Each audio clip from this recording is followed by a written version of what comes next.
Rajya Sabha seat okay, கமலுக்கு வாழ்த்துக்கள். முதலமைச்சர் பொய் சொல்கிறார், அண்ணாமலை கடும் விமர்சனம்.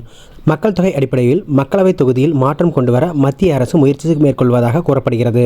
அவ்வாறு மேற்கொள்ளும் பொழுது வட மாநிலங்களை விட தென் மாநிலங்களில் மக்கள் தொகை குறைவு என்பதால் தொகுதிகளின் எண்ணிக்கை குறைய வாய்ப்புள்ளது என்றும், ஒருவேளை அதிகரிக்கப்பட்டால் அப்போதும் விகிதாச்சார அடிப்படையில் குறைவான தொகுதிகளே கிடைக்கும் என்றும் குற்றச்சாட்டு நிலவுகிறது.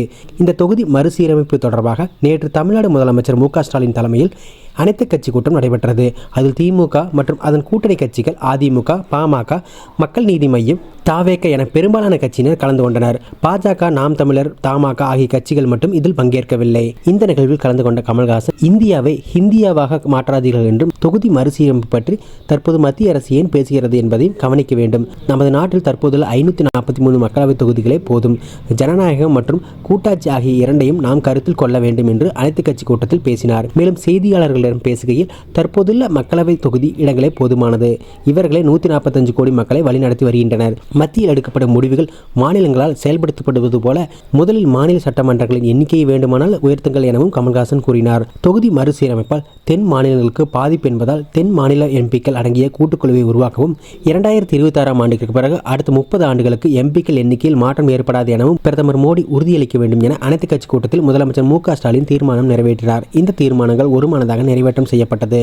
இந்த அனைத்து கட்சி கூட்டத்தில் பங்கேற்காத பாஜகவின் மாநில தலைவர் அண்ணாமலை நேற்று மூத்த கட்சி தலைவர்களுடன் ஆலோசனையில் ஈடுபட்டார். அப்போது பேசிய அவர், கமல்ஹாசன் மிகப்பெரிய நடிகர். அவர் தனது பேச்சால் தற்போது தனது ராஜ்யசபை சீட்டை உறுதி செய்துவிட்டார். அவருக்கு எங்கள் வாழ்த்துக்கள் என கிண்டலாக தனது விமர்சனத்தை முன்வைத்தார் அண்ணாமலை. மேலும் அவர் பேசுகையில், நாங்கள் அனைத்து கட்சி கூட்டத்தில் பங்கேற்க 45 கட்சி தலைவர்களை நேரில் சந்திக்க உள்ளோம். சிறிய கட்சி பெரிய கட்சி என்றில்லாமல் எங்கள் கட்சியின் மூத்த தலைவர்கள் அடங்கிய குழுக்கள் ஒவ்வொன்றாக அனைத்து கட்சி தலைவர்களையும் சந்திப்பார்கள். அவர்களுக்கு தொகுதி மறுசீரமைப்பு தொடர்பாக ஏதேனும் சந்தேகம் இருந்தால் அதற்கு பதில் அளிக்க நாங்கள் தயாராக இருக்கிறோம். பொதுவெளியில் பேசுவது வேறு, தனி அறையில் நட்பாக பேசுவது வேறு. அதற்கு நாங்கள் தயார்.